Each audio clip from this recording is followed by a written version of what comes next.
Hey everybody, this is Larry. This is day 9 of the Leetcode Daily Challenge. Hit the like button, hit the subscribe button, join me on Discord. Let me know what you think about today's problem. 2616, minimize the maximum differences of pairs. Hopefully this is not another binary, well, I don't even know if it's hopefully, but that's kind of the thing that I've been kind of railing about recently, right? Is that yesterday's binary search, they have a pattern of doing things in a row. Is it binary search? I don't know, but it kind of makes the problems quite a bit easier if you already know it's going to be binary search. So let's take a look. All right, so you're given a 0 index integer array nums and an integer p. Find p pairs of indexes of nums such that the maximum difference amongst all the pairs is minimized. Also ensure no index appears more than once amongst the p pairs. Okay. Alright, I don't know what I just read, so... Okay, so you have some index I and j, the difference is the absolute value of whatever, of the delta. I guess that's what it makes sense. Return the minimum maximum difference between, it's probably binary search. Return the minimum maximum differences amongst all p pairs. We define the maximum of an empty set to be 0. What is p again? P is the number of pairs. Okay, so I mean, my guess is that, what is n? N is 10 to the 5th is actually bigger than I expected. But, so my first thought, of course, is given P, we can binary search on the answer and then just do a brute force like n square thing every time, and then that'll be n squared log n, right? Or n squared log u, where u is the size of the universe, which is going to be 10 to the 9th, I suppose, because that's the maximum range of the difference between two numbers, right? Given these things. So okay, so I mean that's n squared log u, which is a possible solution, but not actually, because n is 10 to the 5th, and that's going to be too slow. So what can we do, right? Well, it turns out that the things doesn't really matter, so we can probably sort it. Let's just say we sort it real quick. And I just like to kind of do this also real quick. Then that means that, let's see. So this is a binary search and a binary search, I suppose. But yeah, given a certain number delta, say, they say difference, I suppose. Minimum, maximum. In that case, then all you have to do is, I mean, there are a couple of ways you can do it. Maybe it was an n squared log n, or log u or whatever. But the idea here is that you just basically greedily have a number, right? Where, okay, so you're searching to see if a target could be the minimum maximum difference. So basically you take the max, it means that for every number you try to see if you could pair up with another number that's less than whatchamacallit, right? Less than that number. Because and in this particular problem,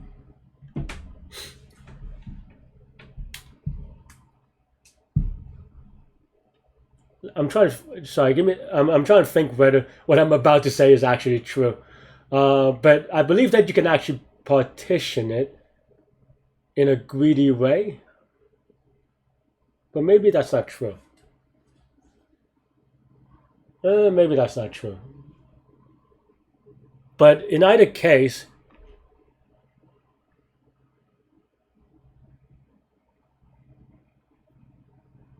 yeah, I see that there's a greedy component of the thing that I was about to do. So I think it's not quite a partition, but you can greedily take the next number, and that should be okay. Are these numbers unique? No, okay. Shouldn't matter. But yeah, I think that's basically the idea, is binary search on the solution. And like I said, okay, so first of all, I mean, the thing that we always do, or I always do, and I hope that people do as well, is that, we're going to define the ranges. And as I said, I always use inclusive ranges, because then now you can, and kind of there's no ambiguity as to what you're trying to do, or you don't have to worry about it. Everything is, you know, between left and right. Inclusive is all the search range, right? And then now let's take a look at the middle. What does the middle mean, right? So if good of mid, what does good mean, right? I can put a bit of emphasis on it this week, but basically, oops, target is the max. There exists at least p pairs of less than target difference, right? I think that's what I wanted to do, maybe. Yeah, so that means that if that's true, if this is good, if this returns true, then that means that mid is a possible answer, and we want to see if we want a smaller answer as possible. So we choose right as you go to mid. Otherwise, we have to choose a bigger number, and of course, mid is not possible. Then we choose left, and that's it. Yeah. And then here on this part, of course, now we already sorted it. I'm trying to think whether we need. I guess we should keep track. But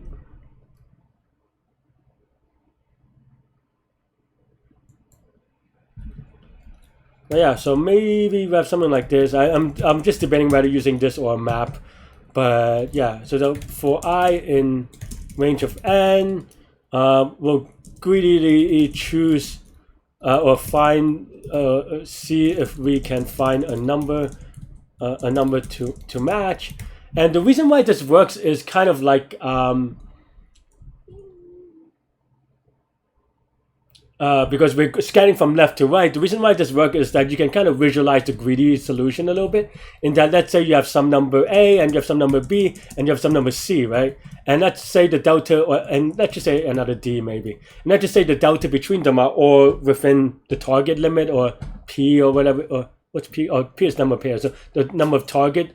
And then here, in theory, you have a choice. Like the thing that I would think about with respect to whether this works or not is that way often the things that it doesn't work is that this idea of local optimality, right? And what I mean by that is that you're making the local greedy choice is going to lead you to a global greedy, well, just a global optimal solution, right?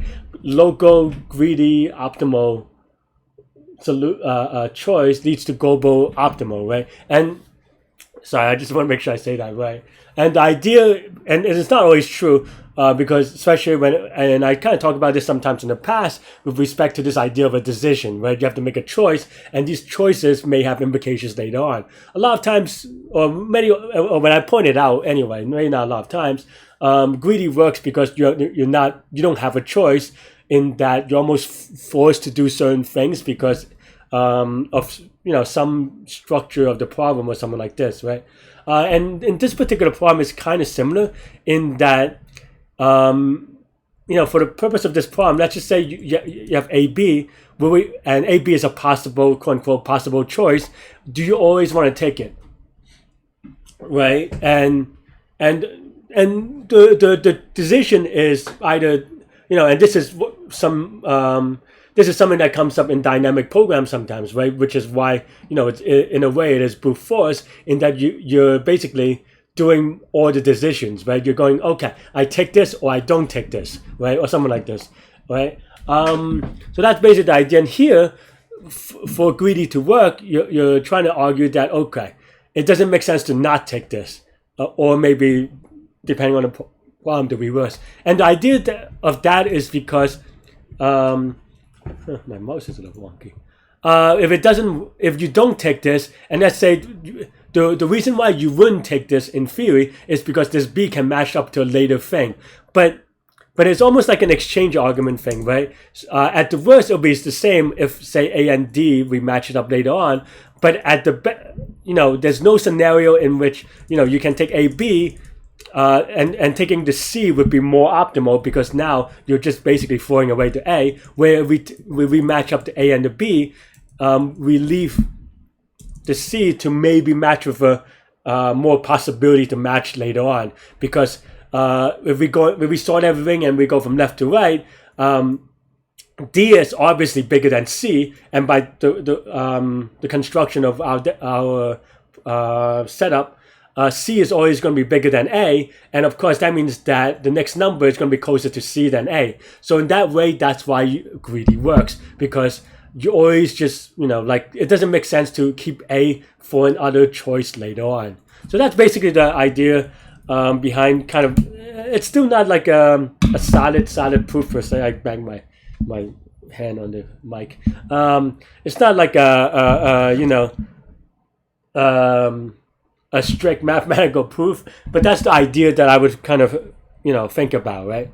And here, what are we doing now? So we have to find a number to match, and that means we have to find one where absolute value is target. So it would be, so the current number is num sub I plus the target. So we want to try to find the number that is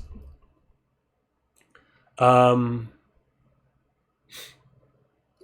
trying to find the biggest number that this could be true.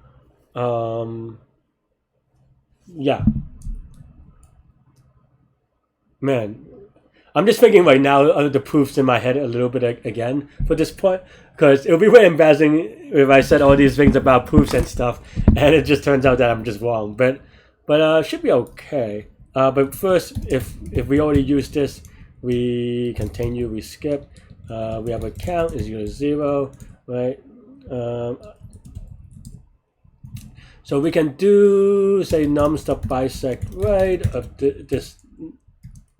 Nums is a thing, so we can do bisect that bisect right, something like this, and then this will give you an index, and then index -1 should be the last index that have it, and we want to make sure that this is, of course, in between this and n, and then so if not used of index -1, then we use it and we match it up. I do wonder if I have something silly, but because something feels a little bit off. But we can all do early termination. If this is greater than or equal to p, then we return true. Otherwise, we return false, or we would just return count greater than equal to p if we terminate for whatever reason. Let's give it a spin. We have the wrong answer. Why is that? Why am I returning a billion? Dong dong dong.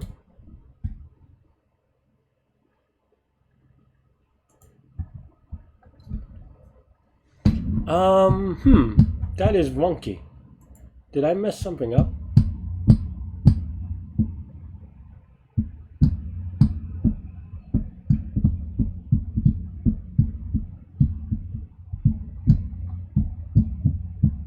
Oh, we also want to say use sub I is true, but I don't think that changes anything. Or it changes stuff, but maybe not for this particular problem. And also, it wouldn't. No, this should go to the right, so it would match itself. And maybe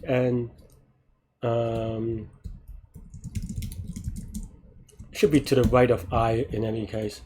I mean, this doesn't change anything. It's just a little bit more better. But what am I doing here? 500,000. So it doesn't match. So it returns false.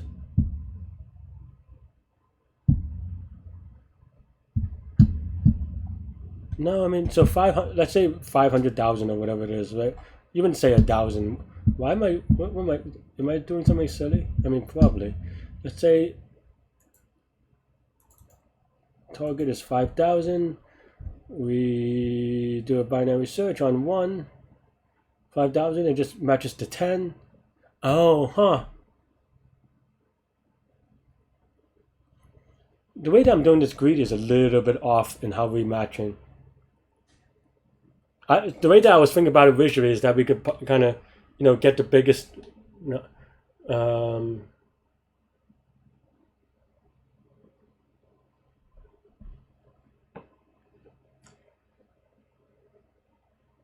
but clearly something's a little bit off. Missing something. Because basically for this particular one, the reason why this doesn't work, and I have to make some modification here, is that, say you have this series, which is 1, 1, 2, 3, 7, 10. So basically my one is matching the 10, and then now my other one is not matching anything, even though it could easily just match anything, really. And my idea was just like almost like a lockstep kind of thing, but maybe that's not the best way to do it. I mean, in some way that should be okay.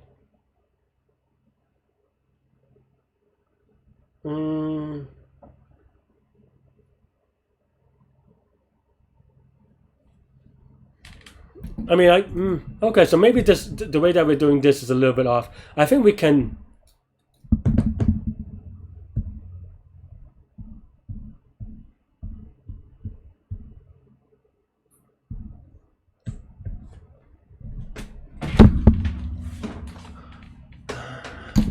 I mean, if it's big enough, you would just put it in the middle.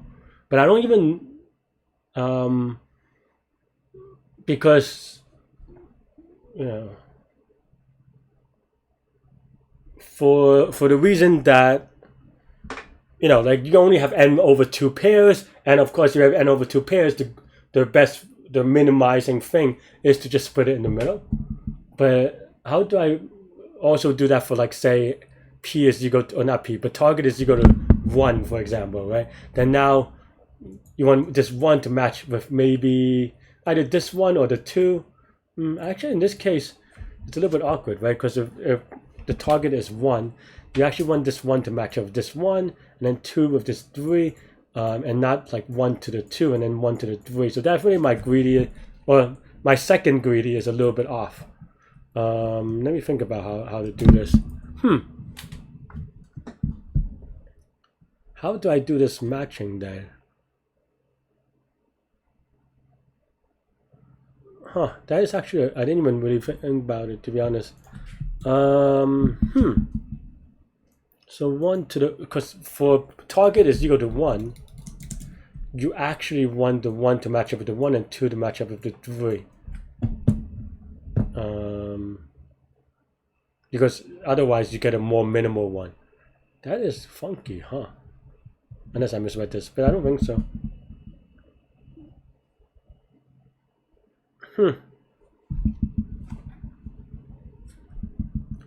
How do we construct the pairs? I thought we could construct it in a greedy way, and I don't know.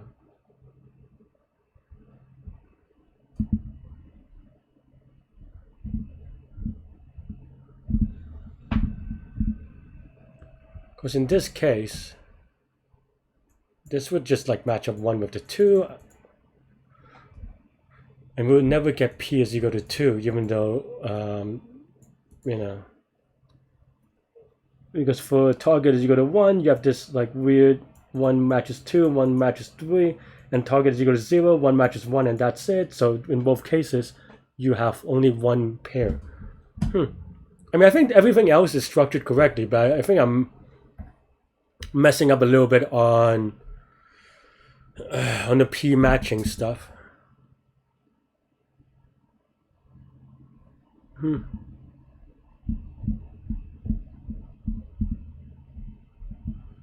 I mean, my other kind of alternative is a little bit funkier, but I don't know that I am convinced on how to do it.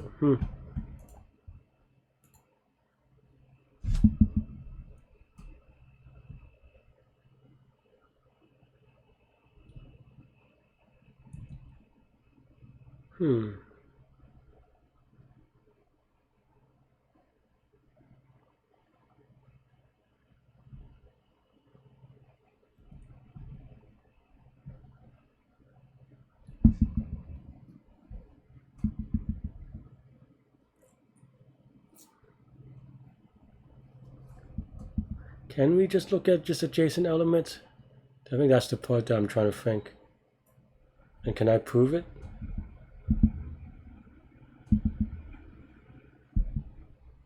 I guess this is the same thing that we were saying about A, B, C, and D. If you look at adjacent elements, in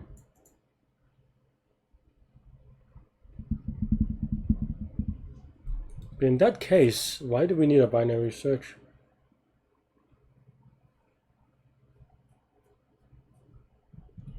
But maybe adjacent elements work, because I'm thinking that adjacent element maybe work because is it optimal? Well, it doesn't have to be optimal. It's just okay. Let me think about it in graph rhetorics, right? So you have basically like a bipolar matching of sorts. You have a max flow. I don't know.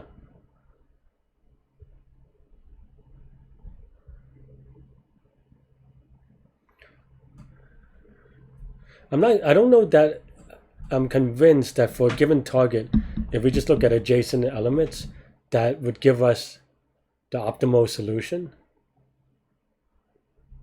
for that target, right? Like the number of pairs.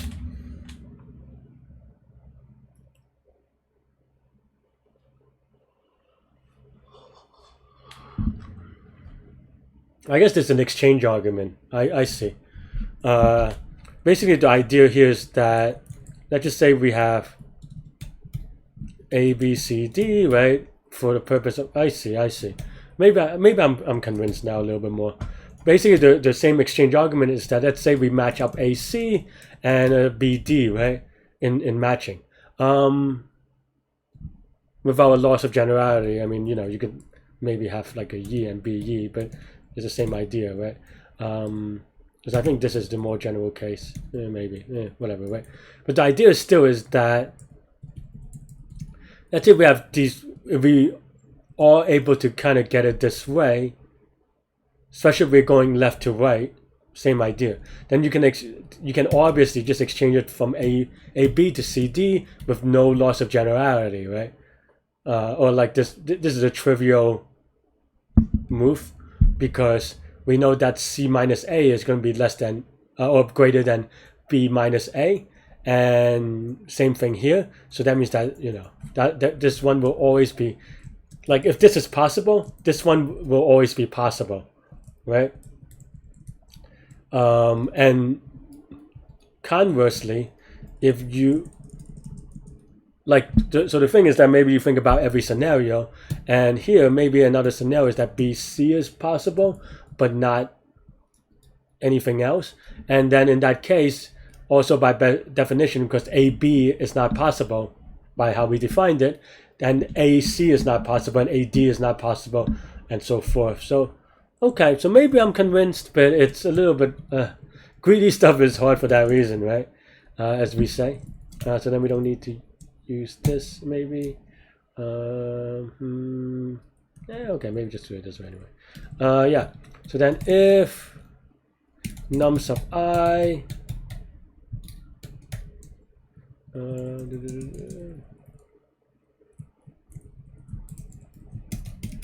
I plus 1 minus this is less than or equal to target, then use of I plus 1 is true. And I guess for technically trueness, count we increment by 1, and yeah, and I think that's it. Right, so that fixes that particular issue. My intuition was clearly a bit wrong on this one, as you saw. My runtime is much better today. Yeah, my intuition is definitely way off initially, because I thought that we could have done another greedy thing. Because I think I'm just matching, like, what am I thinking of? I'm trying to think, what is it that I was thinking of matching? Like, I feel like I've seen this particular problem, apparently. It wasn't even that long ago, only like 5 months ago. But I don't remember it, to be frank. But I remember the feeling of these greedy, but clearly something's a little bit off. What did I do last? Oh, this is just today. What did I do last time? I guess last time I did the same thing. But I don't know what my intuition there is. I'm curious, so maybe I'll watch my own video later. But yeah, going over complexity, this one is going to be O of log U, where U is the size of the universe, in this case 10 to the 9. Binary search stuff, not going to go into too much detail. Hopefully you already got this. This is linear time. The way that I did is linear space. You can get rid of the linear space if you're a little bit just more careful. I had it because of the way that I did the other thing. But yeah, so it's going to be n log U, and that clearly, obviously, is fast enough. Actually, I don't know how this is. How am I faster than the one I was last time? Are there just like fewer cases? This looks pretty clean. In fact, this is even tighter than what I did today. Huh. It's just like the while loop versus for loop, but I don't know. That's weird. But yeah. That's all I have for today. Let me know what you think. Stay good, stay healthy, to good mental health. Let me know all your questions and stuff in either the Discord or my the comments below. Yeah. Stay good, stay healthy, to good mental health. I'll see y'all later and take care. Bye bye.